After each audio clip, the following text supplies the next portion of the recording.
Now, we talked about Meghan Markle, didn't we, just a few minutes ago, after she made a red carpet appearance in LA overnight. Well, join me now, Royal Editor Russell Myers. It's all happening, all seems to be happening all at the same time, all of these things. You know, the new book is out, The Crown is out, Meghan's out. It's all going on. It is. Well, good morning, Lorraine. It's like Groundhog Day, isn't it? When, like buses coming along at once. We've got a new book. We've got Meghan on the cover of various magazines. And of course, you just heard from Meghan just before the break talking about exciting new projects, lots in the pipeline for her and Harry. But what is the real talking point of the moment? And it is Endgame, a new book by Meghan and Harry's pal Omid Scobie. He is lifting the lid, an insightful look on the sort of tussle in the royal family, their fight for survival, lots of hyperbole being used. And I've had a look at it, and and there are some takeaways, and I think some people may think of this dredging over old coals, but it takes us back to Harry's feelings, when the Queen was in her final hours, how Harry was very, very much on the outside. Of course, he'd had the Oprah Winfrey interview, and he talks about how he was sort of cut aside. He couldn't make plans to go up to Balmoral. He'd asked his brother to fly up with him and Kate, and he was basically kept in the dark. He had to arrive on his own, and he was basically begging them to not only travel with them, but to not announce the late Queen's passing until he finally got to Balmoral. And as we know full well, he didn't get there in time. And of course, yeah.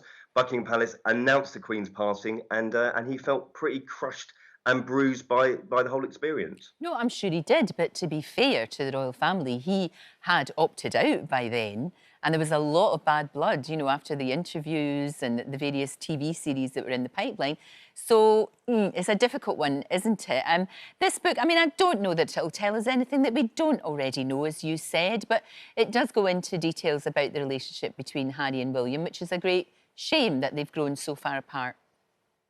Yeah, it is, and there's been a lot of discussion about the relationship. Interestingly, we spoke yesterday about Charles and Harry, reaching out Harry reaching out to his father on his birthday. Is that the sort of green shoots of a new relationship? Well, a new relationship that definitely isn't going to happen is between William and Harry, and the book goes on sort of further detail about how they will probably never speak again. How William just feels that Harry is a defector. He feels he's been brainwashed by therapy. He doesn't know him.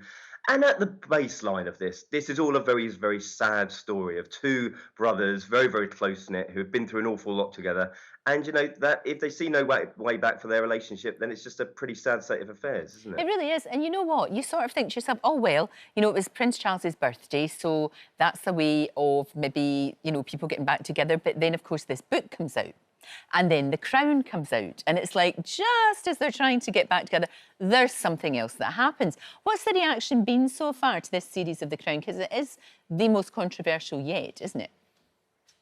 Well, it is, and I suppose it just takes us almost right up to the present day, 2005. It feels very, very fresh in the memory. Of course, there's so much emotion when you're looking at the two boys. Diana, played expertly by Elizabeth Debicki, makes you feel like it was yesterday. The reviews have been pretty split. I really enjoyed it. I thought there were some issues with Diana's ghost appearing in the latest episodes. However, very, very split. 5 stars with the Times, 1 star with the Guardian.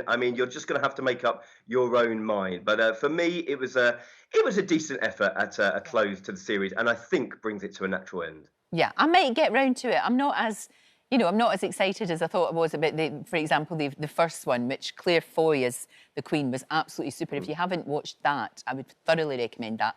But for me, this feels too soon, if you know what I mean. Russell, thank you. Thank you so, so much. I'm sure we'll be talking about this again. Thank you, my love. Thank you.